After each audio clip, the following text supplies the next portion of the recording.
Banana Crew. Exclusive. Exclusive.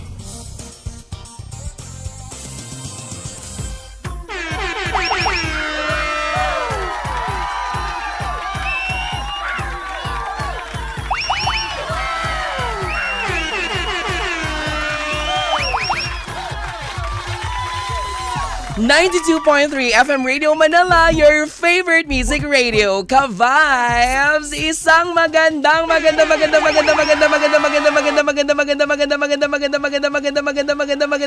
afternoon sa lahat ng mga nakatutok sa atin. Syempre, kapiling ka-bonding pa rin ang nag-iisang beshi ng bayan at ang Diyosa ng kalsada.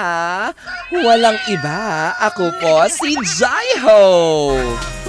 Kayo pa rin po ay nakatutok, of course, dito lamang sa Umaarangkada Rumaratsyada patungo sa numero 1. Kami po ang 92.3 FM Radio Manila. At syempre naman, kung kanina nga po talagang tuloy-tuloy ang ating mga bisita dito sa ating programa, because you know what I'm saying, guys? We are the home of the stars. Ang inyong favorite na merienda tuwing alas 3 ng hapon hanggang alas 5:30, Banana Crew. Ngayon naman, kanina nakasama natin from Viva Max. So yun, tari, Viva Max, diba? Nagkatsikahan kami nun, diba? Huwag yung parang niloloko-loko yun, diba? Si Rash Flores. Sinundan tayo, of course, ng ating love na love din, ng ating kapamilya na si Zanjo Marudo para sa How to Get Away from a Toxic Family. Ngayon naman, syempre, recently na-witness po nating lahat, ipinanalo po natin sa Pilipinas Got Talent Season 7 si Tatay Cardong Trumpo, diba? Na siya pong aabangan natin ang kanyang kwento ng buhay. Paano nga ba yung journey niya? Ito po ay gagampanan ng napakahusay na aktor. Ayan, mahusay din itong singer, diba? At syempre, isang malapit na kaibigan. Nandito na po live na live. Let us all welcome sa mga ka-vibes po natin. Nandito na si JM De Guzman. Hello! Hi, Jai. Salamat naman sa napakaganda mong introduction sa akin. Palagi, syempre. Yung boses mo na ngayon naririnig natin sa background. Oh, ayan. Iba ka talaga. Yes, kanta po niya yan. Oo, ni JM De Guzman. Pero JM, nice to see you again. And thank you so much for guesting dito, for promoting, of course, yung MMK. Kamusta muna, JM? Okay naman. Masaya? Masaya. Yes, masayang-masaya. Nakakatuwa kasi syempre, alam mo una, hindi ko in-expect nung sa Cardong Trumpo na ikaw yung gaganap talaga yung sa buhay niya for MMK. When they offered this project para sa'yo, gampanan si Tatay Cardo na nag-grand winner sa PGT Season 7, ano yung nasabi mo talaga na parang game, gagawin ko yan, ibigay natin ito for Tatay Cardo? Agad-agad. Nung nabasa ko pala yung synopsis ng buhay niya, hindi ko pa na mabasa yung script. Yung synopsis pa lang, nag-go kagad ako. At wala nang iba pang nakapagpigil, tumuloy-tuloy na. Dahil may trumpong elemento, di ba? Pinag-aral ka ba nila? Di ba normally ganun? Kailangan kahit pa paano, tama yung pagpapaikot ng tali dun sa trumpo, di ba yung mga ganun? Tinuruan naman ako ni Tatay Cardo, nagpupunta siya sa set. Oh. Tinuruan niya ako, tinutukan niya yung paghawak ng trumpo, yung kung paano mong bibitawan yung trumpo. And syempre yung iba dinaya na lang namin. Oo, ganoon naman talaga dahil si Tatay Cardo iba yung Tatay Cardo eh. Iba yung atake niya, iba yung pagbibigay niya ng mga bato, mga tricks niya, no? Ibang level na yun. Pero ikaw, habang nangyayari yung shooting ninyo for MMK, meron kang mga naging learnings na napulot doon sa kwento ng buhay na pinagdaanan ni Tay Cardo? Sa akin, ang unang tumatak sa isip ko yung humility. Humility sa kahit anong harapin mo sa buhay, blessings man yan o dagok man yan, delubyo. Always be humble and face it with resilience. Ganun kasi si Tatay Cardo. At ang ending, kita naman natin, diba, na kahit na ano yung dagok, ano yung challenges na pinagdaanan niya sa buhay niya mula noon, diba, wala sa edad kung ibibigay sa'yo talaga na it's time para naman ikaw naman ay makaranas ng maginhawa at maayos na pamumuhay, which what happened to him, diba, after PGT. Kasi nakapanayam ko din yan si Tatay, grabe nga yung humility, totoo.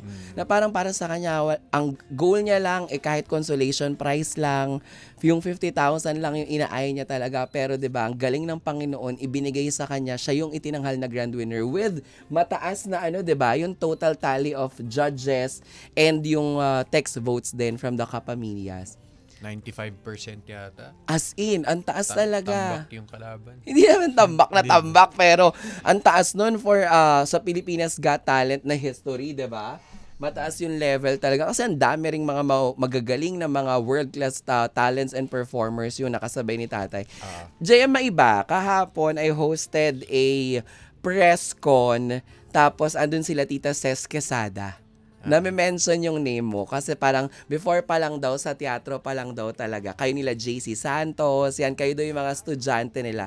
And they're very very proud daw sa kung ano yung mga narating nyo ngayon, like nagbibida kayo sa mga projects ninyo. Ikaw ba hindi mo nami-miss mag-teatro ulit? Kasi ngayon ang huli si Angelica yung nakita ko nag-theater play eh. Nami-miss. Nami-miss ko yung disiplina, nami-miss ko yung mga passionate na mga taong bumubuo ng teatro.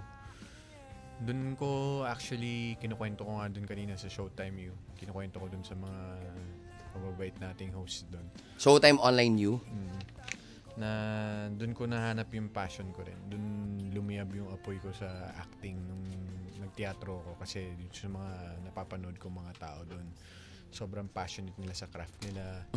And sobra silang, alam mo yun, focus na makabuo ng isang magandang kwento. Makapag-deliver para sa mga manonood. Totoo yan. Ikaw, ngayon, sa nakikita mo na ang dami na sa mga kapatid natin sa Star Magic, or kahit hindi sa Star Magic, yung mga artist, sila ay sumasabak na rin in theater.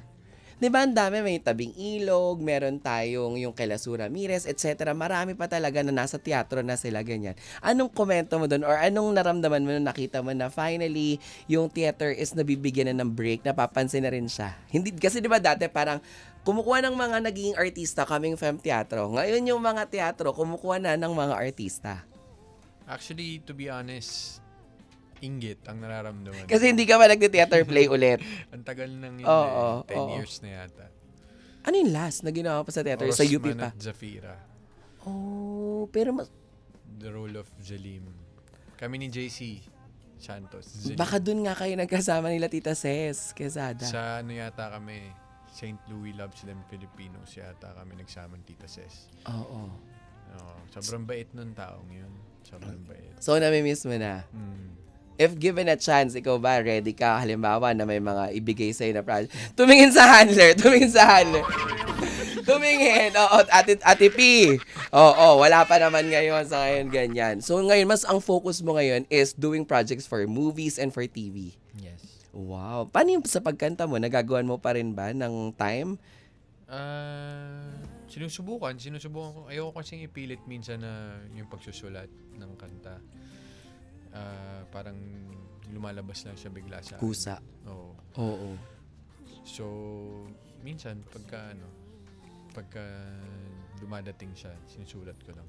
Ang dami rin ngayon 'di ba sa music, natatandaan ko dati pagka may mga awards na tayo, yung sa MOR Awards, 'di ba yung pagka meron tayong mga pinaparangalan, natatandaan ko yung mga songs na sikat ngayon, like yung mga dating indie underground, sila naman ngayon yung talagang boom na boom din. Diba? So, nakakadagdag ba sa'yo to ng, para ma-boost yung passion mo of writing more songs ulit? Or sa ngayon wala pa? Iba pa yung focus? Iba pa yung focus. Pero na-inspire ako dun sa mga naririnig kong mga kanta ngayon ng OPM natin. Ang gaganda, ang kakachi, tsaka alam mong mga artist talaga sila. Correct. Nako, eto, dahil nga agad-agad, alam kong iba rin yung words of wisdom ni J.M. De Guzman pagdating sa mga kwentuhan. Oo, diba? Ang tagal na natin nagchichikahan. Sa isang programa ko dati, that's one of my favorite kwentuhan na nagugulat yung mga tao na kapag tayo yung nag-uusap, diba? Marami silang mga nakukuha mga clips. Marami silang mga cut na mga nakukuha. Isasama kita ngayon dito sa segment na Asal. Ang Asal, ito yung POV mo. Ibig sabihin ng Asal, ang sa amin lang. O, diba? Kaya, ready ka ba dito, JM? Sana. Nako, lagi ka namang ready. Kayang-kaya mo to. Ready. Oo. always ready. Kaya naman eto na sa lahat ng mga ka-vibes nating nakatutok. Kasama si JM De Guzman, mga ka-vibes. Pakinggan po natin ang kanyang... Ang mga katanungang hindi madalas na pag-uusapan dito ang lapagan sa Asal. Ang sa amin lang Asal.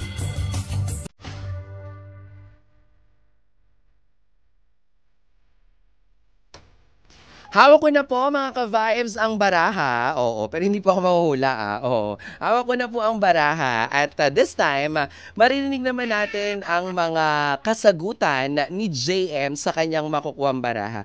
Alam mo, natutuwa yung mga listeners kasi tsaka yung mga viewers natin kasi parang laging tugma kung ano yung kunyari nasa moment ka, ano yung nararamdaman ng tao, parang siya yung nakikipag-usap. So, kuha ka ng 3, tapos yung brown lang muna yung babasahin mo. Tapos, mamaya natin babasahin yung white sa likod. Ayan. Okay. Nakabalasa naman po ito, mga ka-vibes. And pakinggan po natin kung ano nga ba ang point of view ni JM De Guzman sa mga tanong na kanya pong nakuha dito sa ating segment na Asal. JM, let's go! First Go. question. Kapag nakaranas ka ng sobrang pag-alala, ano ang una mong ginagawa para kumalma? Nagdadasal ako. Siyempre, unang-una, doon ako kumukuha ng strength. Pag physically, mentally, emotionally, rock bottom ako. Yun lang yung nagiging anchor ko, yun yung nagiging guide ko. Saan ako dapat pumunta, saan ako dadalhin ng sitwasyon. So, I ask for spiritual strength para mag-guide ako. One thing that I love about every time na narinig natin yung tanong at yung sagot ng mga bisita natin, lagi kong sinasabi sa programa na maaaring merong isa or dalawa or kung sino man sa nakikinig gamit ang radyo nila at kailangan nilang marinig yung mga ganong klase ng kasagutan natin. Ang dami nating na-inspire, ang dami nating natutulungan. And thank you for the answer. Anong sagot ng baraha? Anxiety can be tough, pero lagi mong hawak kung paano mo ayusin ang reaction mo. Focus on what's in front of you.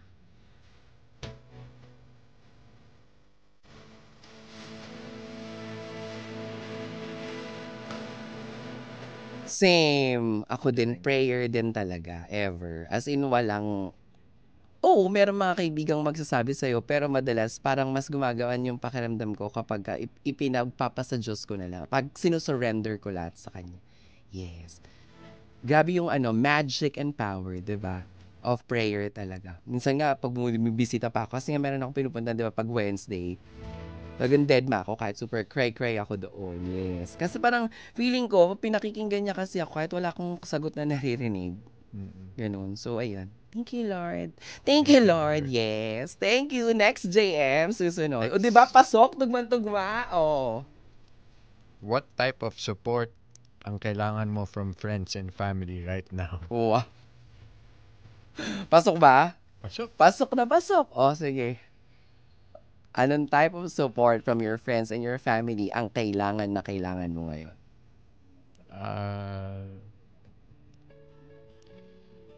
Siguro, ang hinihingi ko lang sa kanila is patience. Patience na maintindihan ako, na mai-guide ko yung sarili ko ulit patungo sa tamang direksyon. Wala naman akong hihilingin sa friends and family ko kundi yun lang kasi nabigay nila sa akin lahat ng klase ng support and tulong sa mga pinagdaanan ko sa buhay. And ayun, pasensya lang. And yun lang. Anong sabi sa likod ng baraha? It's okay to ask for support when you need it. Let the people who care about you know how they can offer help.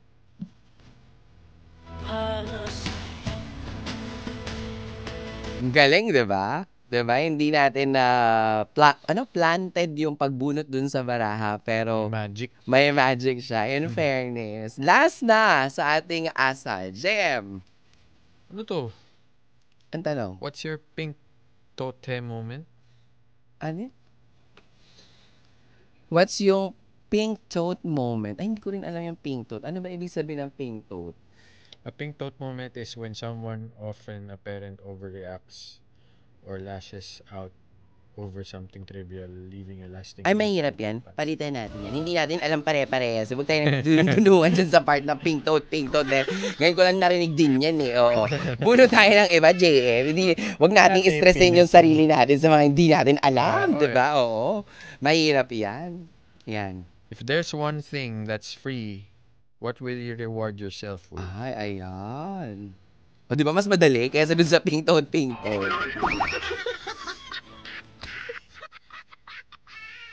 One thing that's free, siguro bahay, no? Yes. Dream house. Isang dream house mo na libre. Oo, malay mo naman, diba? Ano sabi sa likod? Hindi kailangan expensive ang reward para sa sarili. Minsan ang pahinga o being gentle with self ay sapat na. Uy, nasupal pala ako dun. Aray. Parehas tayo. Libre naman eh. Hindi, tsaka tinanong naman tayo, di ba? Bakit gano'n? O, ba't nangingialam kayo ngayon sa akin? Tinawa yung bara. Hindi, charot lang.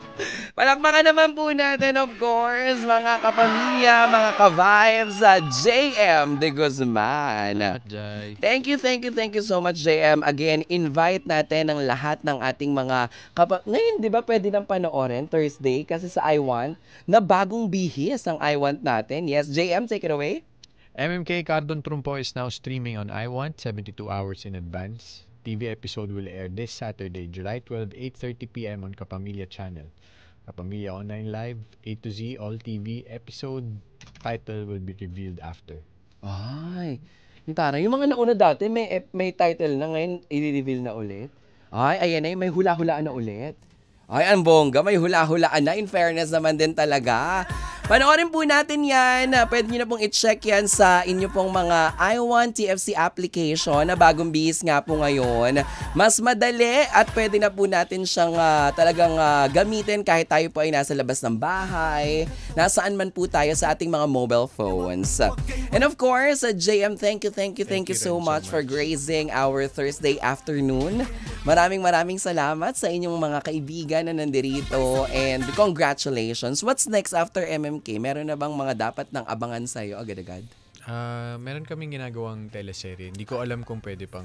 Baka bawal pa yan. Oo, abangan. Yes. Confidential pa. Wow. Pero nagsushoot niya kayo? Apo. Wow! Congrats, JM! Thank you. Yes, maraming salamat po. 4:38 ang oras natin. I'll give you more music sa lahat ng mga nakatutok. Wala pong bibitaw dahil hanggang 5:30 p.m. pa po kasama nag-isang beshi ng bayan at ang Diyosa ng kalsada. Walang iba, ako po si Jaiho dito lang sa Umarangkada Rumarachada patungo sa numero 1. Kami po ang 92.3 FM Radio Manila, your favorite music radio, Ka-Vibes. Next song, awiting Diyosa ni Yumi Laksamana.